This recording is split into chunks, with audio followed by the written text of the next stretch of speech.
जय भीम मंडळी, आज कशिंदा रेसिपीमध्ये तुमचं स्वागत आहे। आज मी डोसा बनवणार आहे, तर चला आपण डोसा बनवूया। ही कढई ठेवली, 3 पळी तेल टाकलेलं आहे।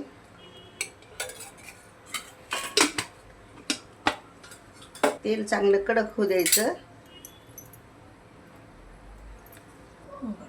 हे टोमॅटो आहे 3, कढीपत्ता आहे, अद्रक आहे, बटाटे आहेत आणि हे कांदा आहे, जिरं, मोहरी आणि हिंग आणि हळद आणि मीठ।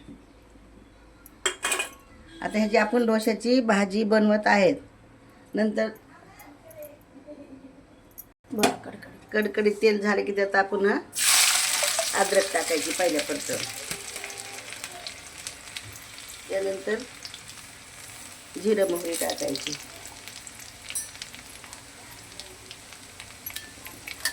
आणि नंतर हा कांदा टाकायचा।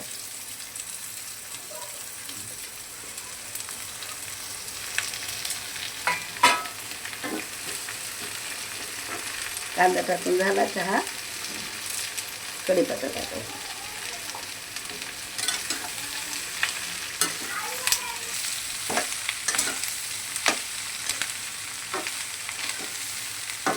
आता कांदा थोडासा लालसर आणि मऊ होऊ द्यायचा आणि मग त्याच्यामध्ये बटाटे टाकायचे। कांदा आता थोडासा लाल होईपर्यंत आपण चटणीचं साहित्य बघून घेऊ आणि चटणी वाटून घेऊ। हे आहे खोबरं, हे लसण, अद्रक, कढीपत्ता फोडणीसाठी आणि कोथिंबीर आणि ह्या 7-8 मिरच्या आहेत आणि थोडीशी डाळ टाकली।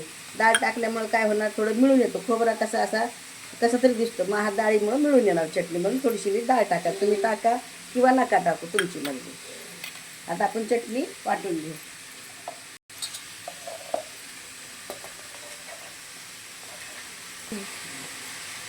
आणि ही थोडी मिरची,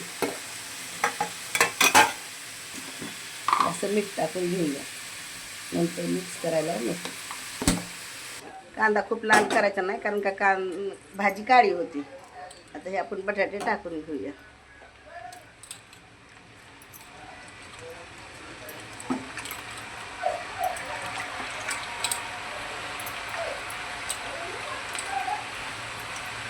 हे असं हलवून घ्यायचं। ह्याच्यामध्ये आपण काय टाकायचं, पहिलं हळद टाकायची आणि हिंग टाकून घ्यायचं।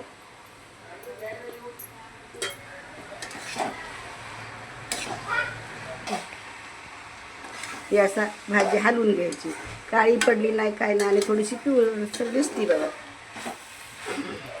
आता ह्यात टाकायची आपण मिरची,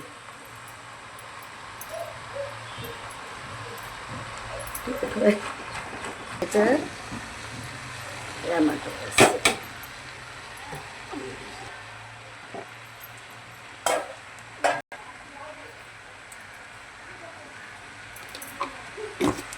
मीठ आधी कधीच टाकायचं नाही, कारण भाजी पाणी सुटतं आणि काळसर दिसते थोडीशी। मीठ लास्टला टाकायचं असतं।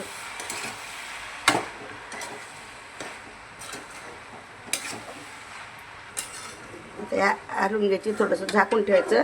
त्यात थोडं आपल्याला पाणी टाकायचं आहे, पण आधी त्याचं टोमॅटोचं त्याचं पाणी सुटलं पाहिजे, त्याच्यामुळे आपण काय करणार, थोडंसं झाकून ठेवणार आहे। असं 5 मिनटं झाकून ठेवायचं, मग ते घामाने त्याला पाणी सुटणार आहे। ही आता चटणी आपण वाटून घेतलेली आहे। आता आपण ह्याला चटणीला फोडणी देऊया। असं एक तेल टाकायचं, हे जिरं घेतले, मोहरी घेतली आणि हा काय हे जिरं आहे, मोहरी आहे फोडणीसाठी, आणि हे कढीपत्त्याचे 2 ढाळे आहेत।